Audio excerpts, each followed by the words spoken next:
Saudara-saudara yang terkasih dalam Tuhan Yesus. Sekarang kita sudah masuk bulan November.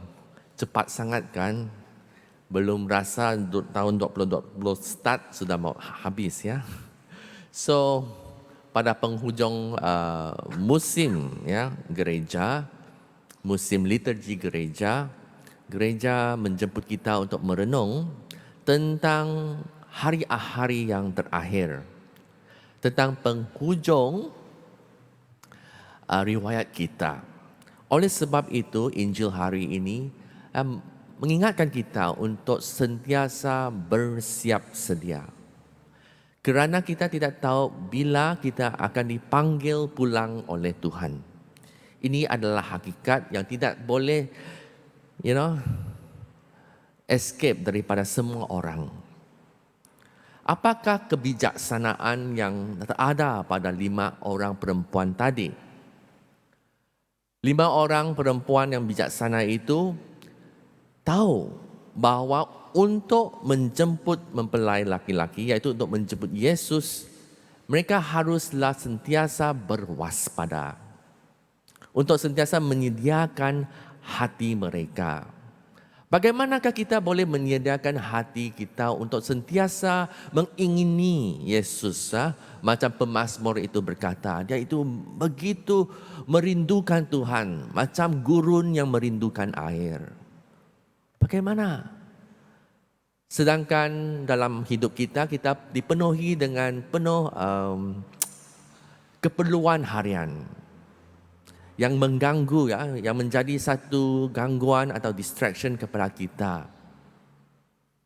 Soalnya lah, adakah kita menghargai apakah yang telah dimenangi oleh Kristus untuk kita, iaitu kebahagiaan abadi bersama Dia di syurga?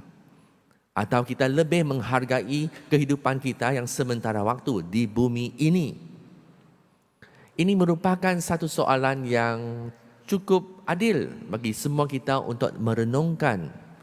Sebab kalau kita jujur dengan diri sendiri, kita tahu berapakah perhatian atau tumpuan yang kita berikan kepada Tuhan dalam sehari-hari, hidup sehari-hari kita.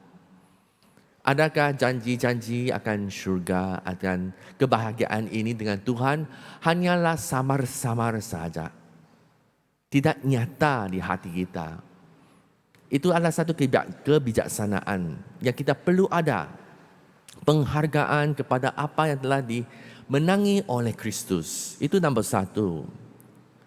Nombor 2, kebijaksanaan kita boleh merenungkan hari ini ialah, adakah kita sedar, ini memang pengetahuan yang umum lah, common sense, bahawa satu hari nanti semua kita akan meninggal. Tidak sesiapa pun yang boleh dikecualikan daripada ini. Ini adalah satu kepastian.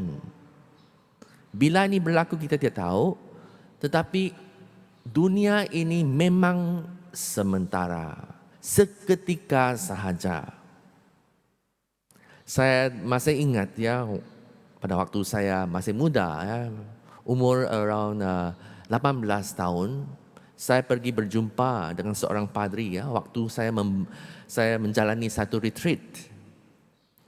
Jadi padri itu yang melihat saya, dia bilang, "Okey, saya berikan kamu renungan istimewa, okey? Renungan ini adalah renungan nyawa kamu, kehidupan kamu. Bayangkanlah diri kamu terlantar di atas katil, sangat sakit dan tidak boleh sembuh lagi, hanya menunggu masa." Apa ini renungan? Sangat, saya hanya 18 tahun, kenapa suruh saya ingat macam ini punya barang? Tetapi renungan itu amat berguna untuk saya. Sebab pada waktu saya merenung itu, hakikat ini bahawa hidup saya ini hanya sementara memang terjelas di dalam fikiran saya. Saya masih ingat apakah yang akan saya ingati waktu saya membayangkan diri saya tidak berupaya lagi untuk membuat apa-apa, hanya menunggu masa. Apakah soalan-soalan yang akan terimbas di dalam pikiran saya? Adakah tentang duit kah, atau kereta kah, rumah kah? Saya fikir tidak mungkin. Apakah soalan yang mungkin saya terfikir?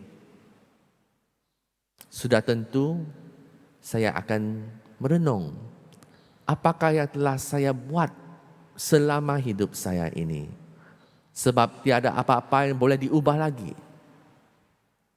Apakah kebaikan yang telah saya lakukan dalam hidup saya? Pendeknya, pokoknya, dua soalan, yaitu hukum yang terbesar di dalam ajaran Kristus, yaitu bagaimanakah saya telah mencintai Tuhan? Bagaimanakah saya mencintai dengan segenap hati, dengan segenap kekuatan saya, dengan segenap akal budi saya? Adakah saya telah melakukan itu? Dan kedua, adakah saya telah mencintai dan melayani sesama manusia? Ini dua soalan yang pasti akan ditanya oleh Tuhan bila kita berdepan dengan Dia satu hari nanti. Itu kepastian, Dan oleh sebab itu kita mesti berwaspada, kita mesti berjaga-jaga supaya bila kita berdepan dengan Tuhan, Dia tidak akan menyoal kita, maukah kamu masuk syurga? Semua orang of course bilang yes, saya mau pergi syurga. Semua orang mau jauhi dari neraka. Semua orang akan berkata demikian. Tetapi soalannya ialah, pernahkah kita mencintai Tuhan dengan segenap hati? Pernahkah kita mencintai sesama manusia, orang lain daripada kita sendiri sahaja? Kalau kita tidak dapat menjawab soalan itu dengan ikhlas dan dengan baik, saya fikir kita akan kesal. Tentu akan kesal. Itulah yang dibilang kebijaksanaan yang mesti menyertai kita sepanjang hayat kita. Bagaimana kita boleh mencintai Tuhan? Kita boleh sentiasa mengingat Tuhan, berdoa kepada-Nya, bergantung kepada Dia, berharap kepada Dia, dan setia kepada Dia dalam menghadapi cabaran-cabaran hidup. Bagaimanakah kita boleh mencintai sesama manusia? Okay, this is a contoh. Contoh ini saya ingin utarakan sebab ini memang yang sedang berlaku. Saya tahu juga banyak pasangan suami isteri menghadapi banyak masalah. Ini sangat biasa dan memang normal. Ya, kerana suami dan isteri adalah individu yang lain, mempunyai perwatakan lain, ya. Background yang lain semua. Tetapi adakah kita menolong satu sama lain untuk menjadi orang yang lebih indah? Adakah kita setia kepada satu lain? Adakah atau kita melukakan hati satu sama lain? Atau kita membinasakan kehidupan satu sama lain, menghancurkan impian satu sama lain? Adakah itu maksud mencintai sesama manusia? Atau juga ada di antara kita yang terjebak dalam pelbagai jenis ketagihan. Ketagihan seks, ketagihan pornografi, ketagihan dadah, arak, semua itu. Itu satu jenis. Tapi kalau kita menjual dadah, bayangkan kita menghancurkan kehidupan orang lain.